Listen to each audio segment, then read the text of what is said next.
Robinho Vaz a été double buteur hier lors du match nul de Marseille face à Angers.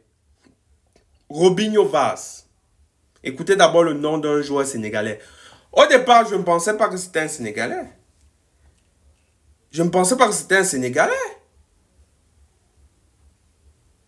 Je ne pensais pas que c'était un Sénégalais.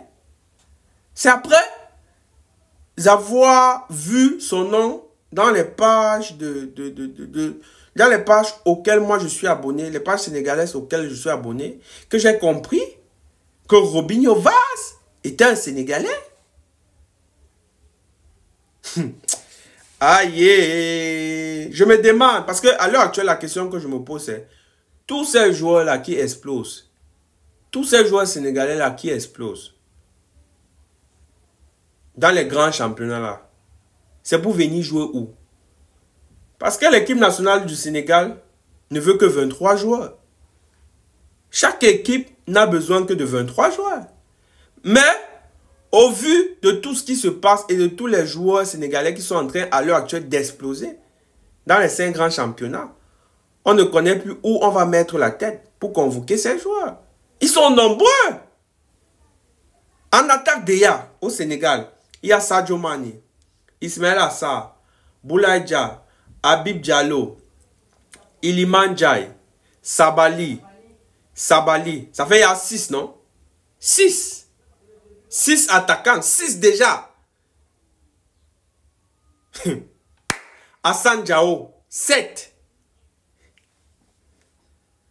Je pense que il faudrait qu'on écrive une pétition. Hein. On lance une pétition à la FIFA, on écrive. Parce que 23 joueurs, sincèrement, c'est petit. Pour que le Sénégal puisse récupérer tous les talents qu'ils ont à travers le monde. 23 joueurs, c'est petit. On doit essayer d'écrire à la FIFA pour que, par équipe, ils acceptent au moins même 27 joueurs. 23 joueurs, c'est petit. Bref, avant de commencer la vidéo, j'aimerais demander à toutes les nouvelles personnes qui viennent d'arriver sur la chaîne YouTube de bien vouloir, cette chaîne YouTube, de bien vouloir s'installer. Activez la cloche de notification si vous ne l'avez pas encore fait et abonnez-vous.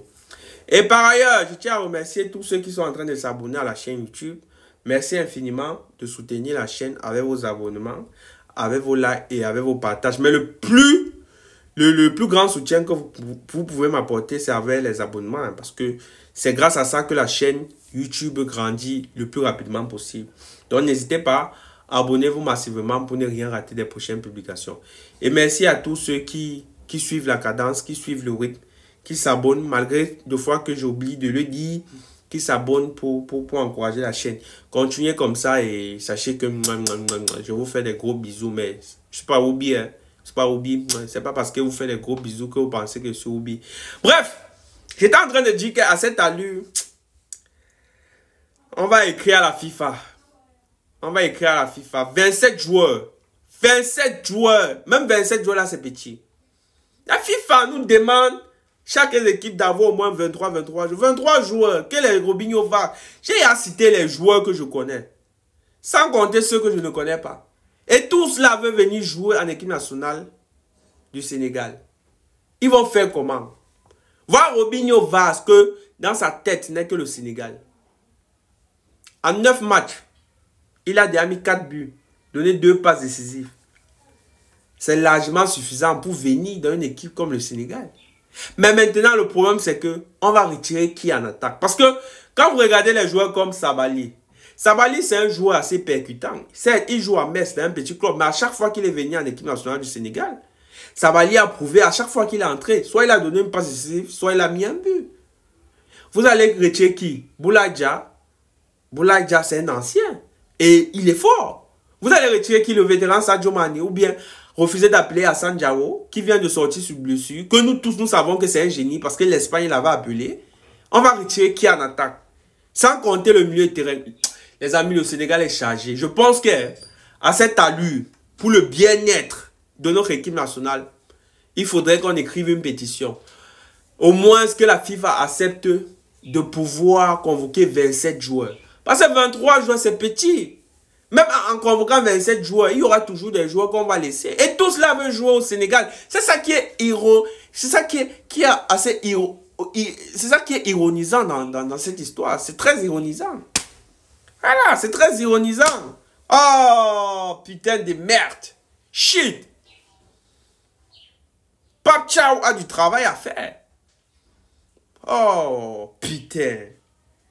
Robinho Vaz. Et il doit être convoqué, normalement, avec les performances qu'il affiche. Il doit être convoqué en sélection nationale du Sénégal. Sans compter les autres que j'ai oubliés. Ils sont là.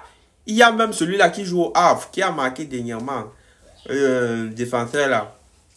Il doit être convoqué. Ils sont nombreux. Tellement ils sont nombreux que... Je sais pas. Eh, Sénégal. Mais... d'un côté aussi, je remercie beaucoup le Seigneur parce que le Seigneur a permis que cette génération dorée puisse voir le jour au moment où le Sénégal a au moins un coach de classe mondiale. Parce que pour moi, Pape Thiaw, c'est un très grand coach. Certes, il n'a pas eu une très grande carrière, une très grande carrière. Mais je ne le plains pas. Et j'aimerais aussi attirer l'attention de tous ceux qui vont un peu vouloir me critiquer. Pape Thiaw, c'est un très grand coach, même s'il n'a pas eu une très grande carrière en tant que footballeur. Quand on regarde les joueurs comme Pep Guardiola, est-ce qu'ils ont eu des très grandes carrières en tant que footballeurs? Les Carlo Ancelotti n'ont pas eu de très grandes carrières en tant que footballeurs. Les José Mourinho, ils sont nombreux. Ils n'ont pas eu de très grandes carrières en tant que footballeurs, mais en tant qu'entraîneurs, ce sont des monstres. Donc moi, je remercie beaucoup le Seigneur que cette génération dorée ne soit pas tombée dans les mains de Aliou Cissé. Avec tout le respect que je donne à Aliou Cissé, hein, voilà, je lui dois tout le respect. Mais il faudrait qu'on soit objectif. Si cette génération dorée tombait sous les mains de Aliou Cissé, c'est que ça devait être un très gros gâchis. Certes, il y a des Sénégalais qui vont venir, ils vont me critiquer, ils vont m'insulter par rapport à ce que je dis. Par rapport même à ce que je suis en train de dire, et je ne me plains pas. Mais pour moi, je trouve que c'est une bénédiction d'avoir une génération dorée, voilà, sénégalaise, sous les mains de Pape Thiaw, que les mains de Aliou Cissé. Parce que si Aliou Cissé avait cette même qualité de joueur, je pense qu'Aliou Cissé ne saurait pas comment entretenir le talent de ses joueurs, comment repositionner ses joueurs, comment faire sortir ces joueurs, ou bien comment faire pour que ces joueurs puissent démontrer tout leur talent sur un terrain de football. Aujourd'hui, on voit le football que Pape Thiaw offre au Sénégal, le Pape Thiaw Ball. On voit comment il y a des passes, on voit comment il y a des transmissions, on voit comment il y a ça, on voit comment il y a ci, on voit comment il y a énormément de choses. Il y a énormément de choses qui se font et sincèrement, ça fait du bien. Ça fait de voir que cette équipe est en train, sincèrement, de prendre une certaine proportion, une certaine ampleur avec Pape Thiaw. Et sincèrement, ça me fait énormément du bien. Et avant de finir, j'aimerais aussi féliciter Morice Thiaw, qui a fait une très belle prestation hier. Morice Thiaw, le gardien du Havre.